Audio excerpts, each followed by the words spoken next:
최근에 뉴스 보니까 우리은행 이런 곳에서 희망퇴직한 인력들을 다시 재고용하는 쪽으로 방향을 잡고 있는 것 같습니다. 그렇게 되면 그들에게 임금을 과거에 받던 임금만큼을 주겠습니까? 절대로 아니죠.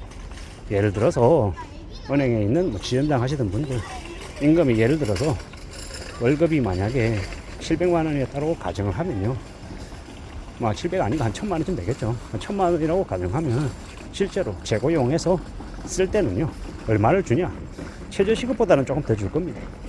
근데 최저시급이 예를 들어서 210만 원이다라고 하면 210만 원 주진 않을 거고요, 한 250만 원에서 한 280만 원 정도 주지 않겠습니까? 300만 원 이상 주지도 않을 것 같고요.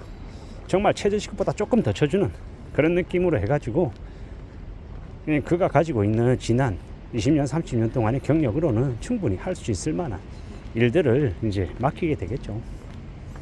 결국 그렇게 되면 어떻게 되겠습니까? 희망퇴직 받고 위로금 주고 퇴직금 정산하고 그리고 난 이후에 재고용한다. 결국은 온전한 한 사람의 몫을 일하게끔 만들고 임금을 과거에 700만 원 혹은 1000만 원 주던 사람을 그냥 250만 원 300만 원 임금 주는 사람으로 바꿔가지고 계속 쓰는 겁니다. 퇴직금 부담도 줄이고 그 임금이 고정비 줄이고 대신에 실제로 일을 해서 업무적인 부분을 커버하는 건 과거와 비슷한 수준으로 만들게끔 하는 그런 모습일 것 같습니다.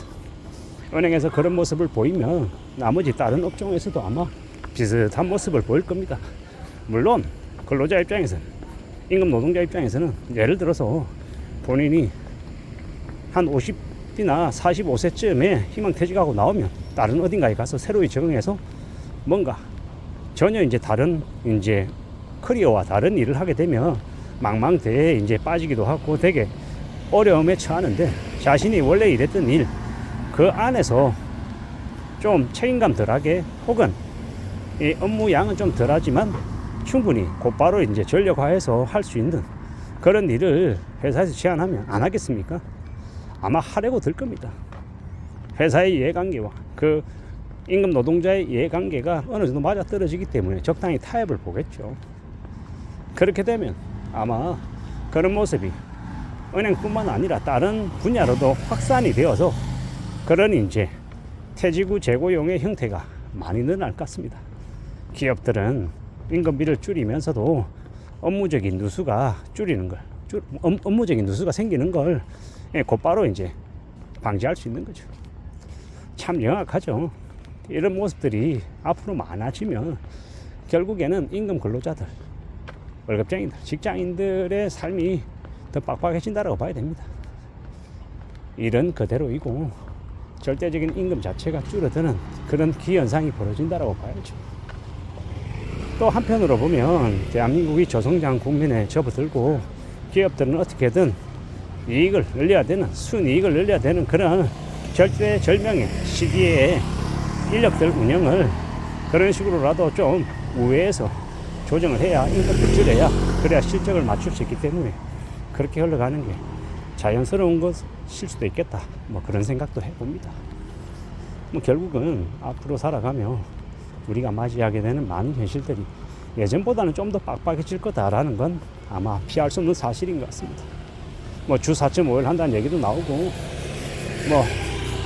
은행 측에서 희망퇴직하는 사람을 재고용하는 형태로 또 이제 일자리를 부여한다, 이런 얘기를 들으면서 참 씁쓸하다는 생각이 들고, 그로 인한 충격은 온전히 보통 사람들, 임금 노동자들이 받게 될 것 같아서 우려스럽기도 하고, 또 다른 한편으로는 그래도 그게 어디냐라는 생각도 해봅니다. 여러 가지의 가능성, 여러 변화들 속에 우리가 살아가고 있는데 우리가 어떻게 살아갈 수 있을지, 또 어떤 어려움에 처하게 될지, 어떤 고민과 어떤 걱정이 있을지 여러 생각들이 듭니다. 무엇이 되었건 간에 우리가 좀 잘 해결하고 잘 받아들이고 잘 극복하는 게 더욱더 필요한데요, 녹록지 않겠다라는 생각이 좀 더 듭니다. 어떻게 살아가야 될까 스스로에게 많이 물어봐야 될 것이고, 또 스스로 살아가는 의지나 역량이나 힘을 기르기 위해서 또 애써야 될 것 같습니다. 눈앞에 있는 일, 하루하루의 나의 일상, 이런 것도 소중하지만 너무 내 자신을 궁지로 몰아붙이고 다그치면서 사는 거는 좋은 게 아니다라고 생각합니다. 좀 더 두려워하고 좀 더 염려하고 어떻게 살아야 나의 삶을 좀 안전하게 유지할 수 있을지에 대해서 좀 더 고민하고 좀 더 구상하고 사는 게 필요하겠다라고 봅니다. 누가 뭐라 하든 간에 우리가 어떻게 살아갈 수 있을지에 대해서 잘 좀 따져봐야죠. 잘 궁리해야 되는 거죠. 그래야 된다라고 보는 겁니다. 지금의 시대가 참 만만하지가 않죠. 녹록지 않습니다. 좀 더 두고 보고 좀 더 살펴보고 좀 더 애써야 될 겁니다. 그래 보자라고 말하는 겁니다. 차근차근 차분히 움직여 나가야죠. 그래야 될 것 같습니다. 누가 뭐라 하든 간에 우리는 좀 더 굳은 각오로 살아가야겠죠. 삶을 지켜내야 될 겁니다. 좀 더 다듬어 나가고 좀 더 애써야 될 겁니다. 살아가는 게 참 우리의 뜻대로 척척척 진행되면 좋겠는데 그러지 못할 가능성이 더 큽니다. 그래서 어떻게 생각해야 됩니까? 항상 대안을 생각해야 되죠. 특히나 직장인들은 직장에서 나의 신분이, 나의 삶이 영원히 지속되지 않는다라는 걸 받아들여야 됩니다. 그걸 인정하고 받아들이면서 그 다음에 내가 어떻게 살지를 좀 궁리해야 된다라고 봅니다. 저도 앞으로 뭘 먹고 살지에 대해서 스스로에게 물어보면 뭐가 있습니까? 직장 생활을 하면서 나름 쌓아온 경험, 노하우 이런 것들을 나누는 강의, 또 하나는 온라인 유통에 종사하고 있기 때문에 온라인 유통에 대한 온라인 유통 시장을 이해하고 마케팅 전략을 수립하고 어떻게 판매하고 어떻게 이제 사업을 끌고 갈지에 대한 그런 데 대한 이야기들, 뭐 이런저런 여러 가지의 것들을 저의 컨텐츠화해서 제 이름으로 파는 것도 필요하리라고 보는 겁니다. 무엇이 되었건 간에 내 이름으로 할 수 있는 가능성도 길도 만들어 가야겠죠.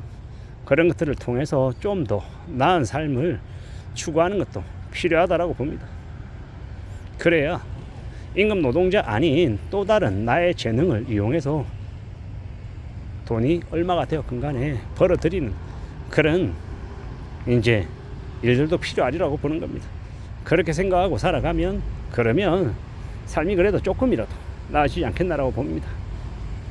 수입 파이프라인을 하나만 갖는 것보다는 2개, 3개 혹은 4개, 5개 여러 개를 갖는 게 의미 있다라고 보는 겁니다. 그렇게 살아가면 그러다 보면 삶이 그래도 조금 더 풍요로워지고 안정적이지 않을까라는 생각을 지금 하는 겁니다. 아무쪼록 우직하게 안전하게 좀 살아가는 걸 추구하면서 잘 좀 지냈으면 좋겠습니다. 저든 여러분들이든 말입니다. 이상입니다.